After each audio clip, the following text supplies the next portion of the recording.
नमस्कार प्यारे विद्यार्थियों, स्वागत है आपका दृष्टि आईएएस में। आज वाली कक्षा में हम लोग बात करेंगे बाल विकास एवं शिक्षा शास्त्र के एक बिंदु को लेकर, जो कि शिक्षा मनोविज्ञान का अर्थ।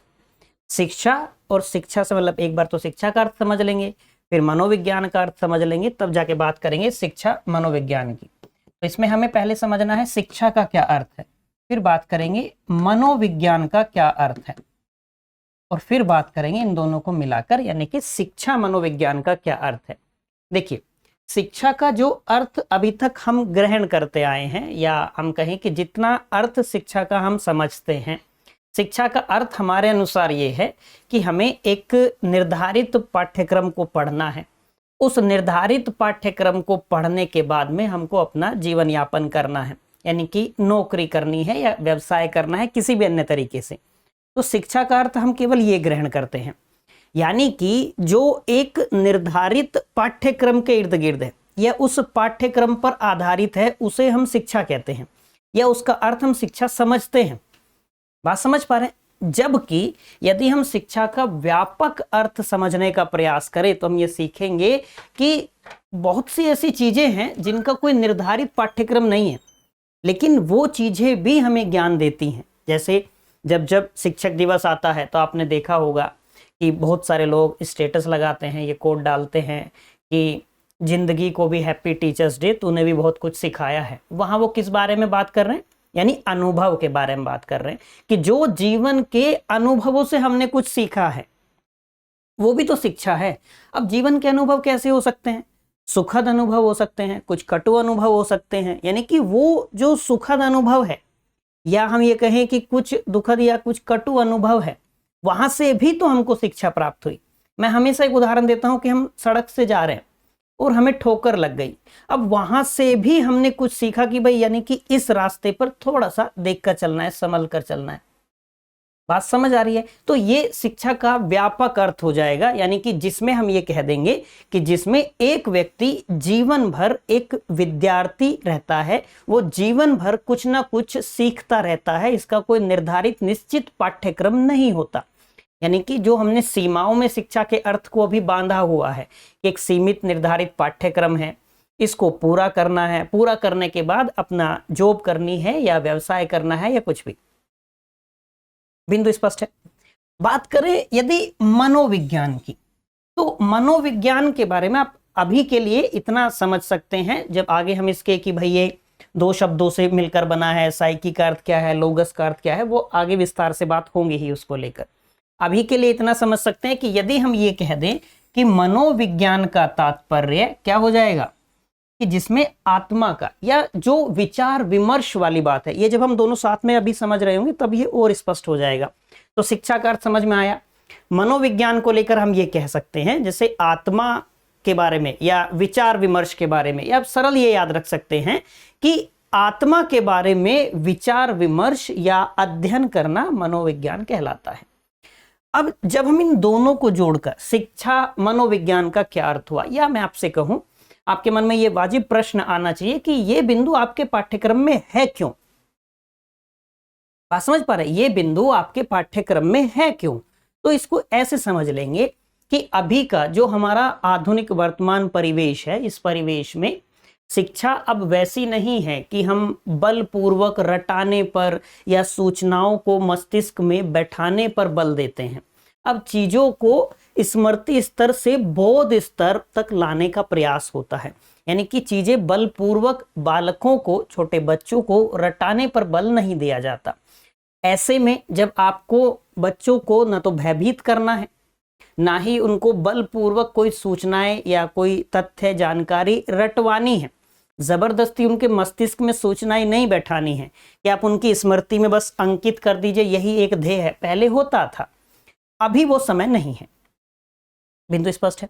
अब यहां एक शिक्षक के लिए आवश्यक हो जाता है कि वो बालक की उन मन स्थितियों को समझे कि बालक किस प्रकार की मन स्थिति में है।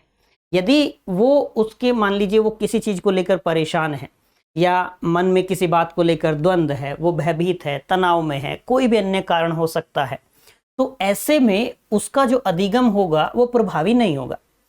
उन्हीं परिस्थितियों को समझना है जब शिक्षण को लेकर बात करेंगे तो शिक्षण के लिए उन्हीं परिस्थितियों को समझना है कि किन परिस्थितियों में बालक अधिगम को प्रभावी बना सकता है। इसलिए शिक्षा मनोविज्ञान आपके पाठ्यक्रम में बिंदु है। बात समझ आ गई। अब यदि एक वाक्य में हमें कहना हो कि फिर ये शिक्षा मनोविज्ञान का अर्थ क्या हुआ, तो हम कहेंगे कि शिक्षा मनोविज्ञान का तात्पर्य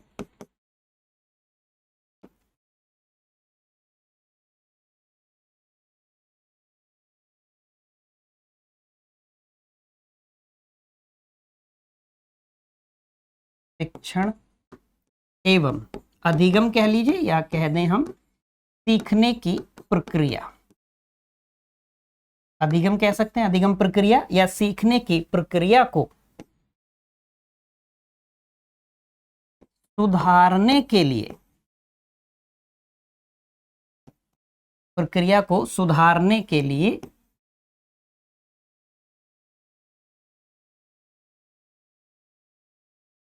के लिए मनोवैज्ञानिक सिद्धांतों का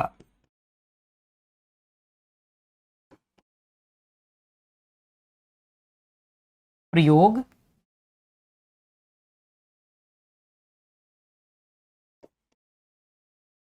करने से है। बहुत सरल शब्दों में इसको समझेंगे तो एक शिक्षक के लिए आवश्यक होता है कि वो बालकों की, अपने विद्यार्थियों की, शिक्षार्थियों की जो अधिगम के लिए आवश्यक परिस्थितियां हैं उन परिस्थितियों का निर्माण करे। यदि बालक किसी अन्य प्रकार की चीजों से गुजर रहा है तो शिक्षक के लिए आवश्यक है, जैसे हमेशा ये कहा जाता है कि शिक्षक को हमेशा अपने विद्यार्थी की आलोचना नहीं करनी चाहिए, हमेशा उसकी आलोचना नहीं करनी चाहिए। आलोचना करने से क्या होता है कि उसके अंदर सीखने के लिए जो मोटिवेशन है वो कम हो जाती है धीरे धीरे, कि हम कितना भी कर ले शिक्षक तो खुश होंगे नहीं, प्रशंसा करेंगे नहीं। बात समझ पाए? तो इसका प्रतिकूल प्रभाव पड़ता है। अब आवश्यकता क्या होती है? वहां आवश्यकता होती है उन परिस्थितियों को पता करने की कि ये कौन सी परिस्थितियां थी जिनकी वजह से, या जो परिस्थितियां इसके प्रभावी अधिगम में बाधा बन रही हैं। उन परिस्थितियों का कैसे पता चल पाएगा? जब हम मनोविज्ञान के बारे में जानकारी रखते होंगे। बिंदु स्पष्ट हुआ? यानी कि शिक्षा मनोविज्ञान का अर्थ हुआ कि शिक्षण एवं अधिगम प्रक्रिया के लिए, या अधिगम प्रक्रिया को, इसको सुधारने के लिए, इसको और बेहतर करने के लिए मनोवैज्ञानिक सिद्धांतों का प्रयोग करने से है। बिंदु स्पष्ट है? यानी कि वो परिस्थितियां निर्मित करनी है जिनमें बालक का अधिगम वास्तविक अधिगम कहलाए, या बालक का अधिगम प्रभावी अधिगम हो, वो चीजें व्यवहारिक होकर सीख पाए, जबरदस्ती सूचनाएं उसके मस्तिष्क में बैठाने की आवश्यकता ना पड़े। बिंदु स्पष्ट हुआ यहां तक का? तो शिक्षा मनोविज्ञान, जैसे इसको हम जब परिभाषाओं को लेकर बात करते हैं तो वहां भी चीजें स्पष्ट होती हैं। हम यदि बात करें कि शिक्षा मनोविज्ञान की परिभाषाएं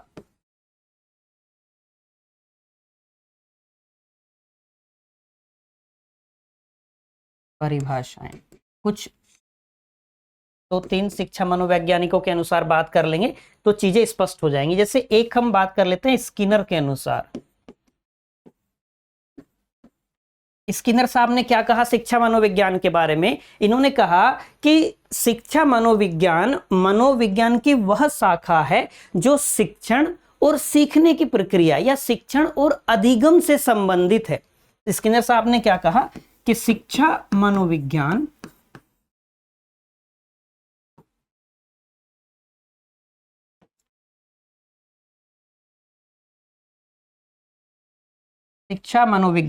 मनोविज्ञान की वह शाखा है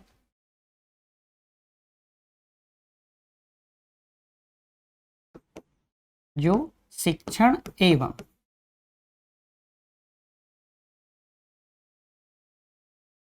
अधिगम से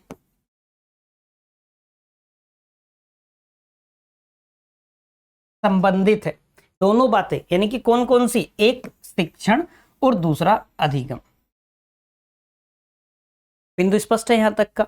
एक शिक्षण, दूसरा अधिगम। यदि बालक किसी वजह से, मान लीजिए कि वो अधिगम की प्रक्रिया में सक्रिय भागीदार नहीं है, वो व्यवहारिक होकर चीजों को वास्तविक रूप से, इसको हम कहते हैं सक्रिय श्रोता, है ना, वो एक्टिव पार्टिसिपेंट नहीं है शिक्षण अधिगम की प्रक्रिया में, तो उसकी आलोचना करने की अपेक्षा यहां आशा होती है कि वो उन परिस्थितियों को समझे कि वो कौन से कारण हैं कि ये चीजें नहीं सीख रहा। बात समझ पा रहे हैं आप यहां तक कि वो उन परिस्थितियों को समझे। जैसे ये आगे बात आती है जब हम एक बिंदु पढ़ेंगे अधिगम में असमर्थता वाला, तो वहां डिसलेक्सिया को लेकर, डिस्कैल्कुलिया को लेकर हम बात करेंगे। जब बालक को अक्षरों को समझने में दिक्कत होती है, उच्चारण करने में दिक्कत होती है, उसको गणना करने में दिक्कत होती है, इनके बारे में हम बात करते हैं। कई सारी असमर्थताएं जो होंगी उनको लेकर हम पढ़ेंगे। उस समय भी मैं आपको एक उदाहरण दूंगा, एक जो पहले फिल्म आई थी तारे जमीन पर, तो उस तारे जमीन पर फिल्म में जो वो किरदार था छोटे बालक का, ईशान अवस्थी शायद उसका नाम था, उसकी वो परिस्थितियां ऐसी, उसकी परिस्थितियों को कोई समझने का प्रयास ही नहीं कर रहा था। ना अभिभावक उनको समझ रहे थे, ना बाकी शिक्षक उनको समझ रहे थे, जब तक वो जो एक किरदार है आमिर खान वाला, शंकरनाथ या कुछ ऐसा नाम है, वो नहीं आ जाते हैं। वो क्या करते हैं, वो इसी शिक्षा मनोविज्ञान का ही तो प्रयोग करते हैं उस बालक की मन स्थितियों को समझने के लिए कि क्या कारण है। तब जाके तो ये पता चलता है कि इस बच्चे को अक्षरों को पहचानने में ये असमर्थ है, लेकिन दूसरे क्षेत्र में अच्छा है। बिंदु स्पष्ट हुआ यहां तक का। तो स्किनर महोदय ने भी यही कहा है कि शिक्षा मनोविज्ञान, मनोविज्ञान की वो शाखा है जो शिक्षण और अधिगम से संबंधित है। बिंदु स्पष्ट हुआ। एक इसमें क्रो एंड क्रो के अनुसार जान लीजिए, जो इनकी एक परिभाषा है क्रो एवं क्रो के अनुसार। ये कई बार इनके नाम स्किनर हो गए, क्रो एवं क्रो हो गए, इनके नाम आपके सामने आते रहेंगे। आगे भी इनके कई सारे कथनों को लेकर हम बात करेंगे कक्षा में भी। तो क्रो एवं क्रो ने क्या कहा शिक्षा मनोविज्ञान की परिभाषा को लेकर? इन्होंने कहा कि शिक्षा मनोविज्ञान जन्म से लेकर वृद्धावस्था तक, जन्म से वृद्धावस्था तक जो अधिगम की प्रक्रिया है, अधिगम अनुभव है, उनका विस्तृत विवरण प्रस्तुत करता है। क्या? शिक्षा मनोविज्ञान। बिंदु स्पष्ट हुआ यहां तक का। ये क्रो एंड क्रो ने कहा कि जन्म से लेकर वृद्धावस्था तक वो अधिगम अनुभवों का विवरण प्रस्तुत करता है, विस्तृत विवरण। बात स्पष्ट हो गई यहां तक की। कुछ बात प्रकृति को लेकर कि शिक्षा मनोविज्ञान की प्रकृति क्या है, नेचर क्या है शिक्षा मनोविज्ञान का। तो एक एक करके बिंदुवार तरीके से इसको समझ लेंगे। शिक्षा मनोविज्ञान की प्रकृति में जैसे हम कहें कि शिक्षा मनोविज्ञान की प्रकृति वो अपने आप में वैज्ञानिक है, साइंटिफिक है, अपने आप में वैज्ञानिक है। जैसे हम किसी भी चीज को कहते हैं वैज्ञानिक अध्ययन, उसका मतलब होता है कि हम चीजों का क्रमबद्ध अध्ययन कर रहे हैं। अब यहां जब हम कह रहे हैं कि शिक्षा मनोविज्ञान की प्रकृति वैज्ञानिक होती है, तो क्यों कह रहे हैं हम? क्योंकि जब हम एक बालक के, एक विद्यार्थी के उस शैक्षिक वातावरण की बात करते हैं, जो अधिगमकर्ता का शैक्षिक वातावरण है, जो लर्नर का शैक्षिक वातावरण है, एनवायरमेंट है, जब हम उसकी बात करते हैं तो वहां हम क्या करते हैं, उसके व्यवहार को लेकर या जितनी भी परिस्थितियां होंगी उन सभी का वैज्ञानिक अध्ययन करते हैं क्रमबद्ध तरीके से, कुछ वैज्ञानिक सिद्धांतों के आधार पर उनका अध्ययन करते हैं। इसलिए क्या कहा जाता है कि शिक्षा मनोविज्ञान की प्रकृति वैज्ञानिक है।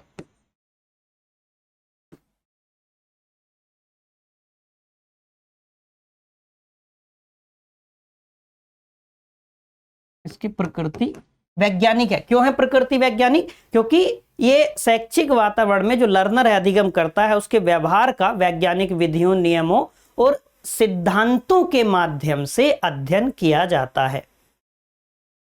बिंदु स्पष्ट हुआ? इतनी बात स्पष्ट हो गई तो कह सकते हैं कि यह प्रकृति में वैज्ञानिक है, साइंटिफिक है। दूसरा बिंदु शिक्षा मनोविज्ञान की प्रकृति में हम कहेंगे कि जैसे शिक्षा का स्वरूप क्या होता है।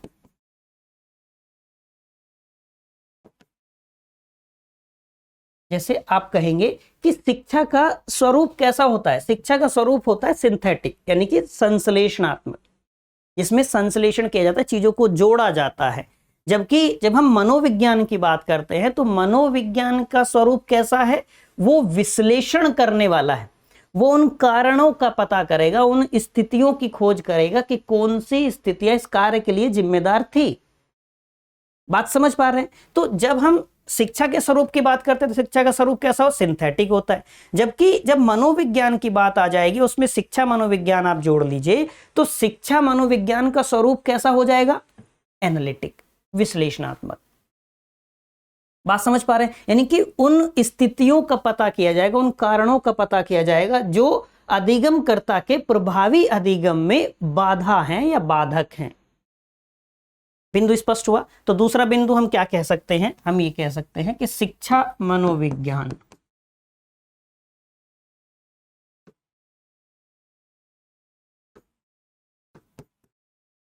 शिक्षा मनोविज्ञान का स्वरूप कैसा होता है, विश्लेषणात्मक।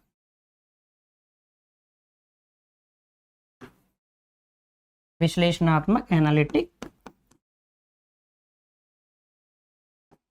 होता है। बात समझ पा रहे हैं? एक बिंदु हम सहज ही यह भी कह सकते हैं कि शिक्षा मनोविज्ञान में उन परिस्थितियों को लेकर, जो शिक्षा मनोविज्ञान की प्रकृति है, इसका मतलब हुआ कि उन परिस्थितियों का व्यवहारिक होकर जो अधिगम करता है या बालक है, विद्यार्थी है, उस विद्यार्थी के शैक्षिक परिस्थितियों के अंतर्गत उसके व्यवहार का अध्ययन करना ही शिक्षा मनोविज्ञान की थीम है, या आप कह सकते हैं मुख्य विषय वस्तु है। बात समझ पा रहे हैं? शैक्षिक परिस्थितियों में या उस शैक्षिक वातावरण में बालक के व्यवहार का अध्ययन करना है। बिंदु स्पष्ट हुआ यहां तक का? तो ये क्या है, ये आप ये कह लीजिए कि जो मेन थीम होती है शिक्षा मनोविज्ञान की, वो क्या है कि शैक्षिक परिस्थितियों के अंतर्गत बालक के व्यवहार का अध्ययन करना है। बिंदु स्पष्ट हुआ? तो यानी कि हम यदि कहें कि शिक्षा मनोविज्ञान का सीधा संबंध किससे हुआ, यदि आपसे सहज एक प्रश्न पूछ लिया जाए कि शिक्षा मनोविज्ञान का सीधा संबंध किससे हुआ, तो आपको ये दोनों शब्द याद रखने हैं, शिक्षण और अधिगम। यानी कि जो शिक्षण और हम कहें शिक्षण में जो अधिगम क्रियाकलाप हैं, उन अधिगम क्रियाकलापों से शिक्षा मनोविज्ञान का सीधा संबंध है। बिंदु स्पष्ट हुआ यहां तक का? उन जो अधिगम क्रियाकलाप हैं बालक के, उनसे सीधा संबंध है शिक्षा मनोविज्ञान का। बात स्पष्ट हो गई यहां तक की?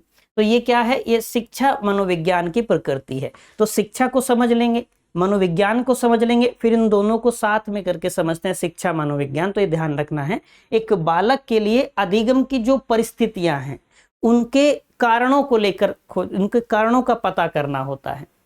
बिंदु स्पष्ट हुआ? यानी कि जैसे आप बहुत सहजता के साथ समझिए कि जैसे हमने तारे जमीन पर फिल्म का उदाहरण लिया, उस किरदार की बात हमने की, ईशान अवस्थी जिसका नाम था फिल्म में शायद, तो उसकी जो परिस्थितियां थी या वो किस तनाव से, मानसिक तनाव से गुजर रहा है, माता पिता भी उसी को दोषी ठहरा रहे हैं, अध्यापक भी उसी को दोषी ठहरा रहे हैं, सबसे खराब प्रदर्शन उसका कक्षा में रहता है, कितनी बार चीजें उसको समझा दी गई, चीजें समझ में नहीं आती। अब कोई उन कारणों की खोज करना नहीं चाहता है, कोई उन कारणों का पता करना नहीं चाह रहा है कि वो कौन से कारण हैं जिनकी वजह से इस बालक को अधिगम में इतनी समस्याएं आ रही हैं।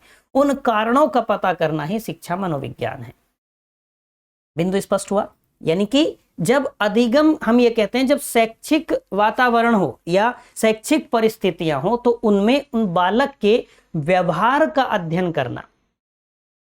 शैक्षिक, अब जब शैक्षिक परिस्थितियां हैं, इसका मतलब है कि शिक्षण अधिगम की प्रक्रिया में बालक भागीदार है। अब वो यदि सक्रिय है या वो सक्रिय भागीदार नहीं है, निष्क्रिय है, तो उन कारणों की खोज करना है कि वो कौन से कारण हैं। केवल निर्णायक होकर उसको एकदम दोषी नहीं ठहरा देना है, उन कारणों की खोज करना है। बिंदु स्पष्ट हुआ? इसलिए आप देखेंगे कि जो वर्तमान में जो शिक्षण पद्धतियां हैं वो विद्यार्थी केंद्रित हो गई हैं। विद्यार्थी केंद्रित का मतलब हुआ कि उसमें विद्यार्थी केंद्र में रहता है। जब विद्यार्थी केंद्र में है, स्टूडेंट सेंटर में है, स्टूडेंट सेंट्रिक है सारे मेथड, इसका मतलब हुआ कि जिस भी प्रकार से चीजें विद्यार्थी को समझ में आएंगी वही शिक्षण प्रभावी होगा, वही शिक्षण अधिगम की प्रक्रिया प्रभावी होगी जिससे विद्यार्थी सीख ले। बात स्पष्ट हो गई? यानी कि पाठ्यक्रम पूरा करने से इतर वास्तविक अधिगम पर अब बल दिया जा रहा है, इसको प्रोत्साहन दिया जा रहा है। बिंदु स्पष्ट हुआ? तो मुझे उम्मीद है कि शिक्षा मनोविज्ञान को लेकर, उसका अर्थ क्या है, प्रकृति को लेकर कुछ बातें आपको सहज ही स्पष्ट हुई होंगी। कुछ नई चीज़ें आपने अवश्य ही सीखी होंगी। आज के लिए इतना ही रखते हैं, मिलते हैं आपसे किसी अगली क्लास में। Till then bye bye, have a nice day.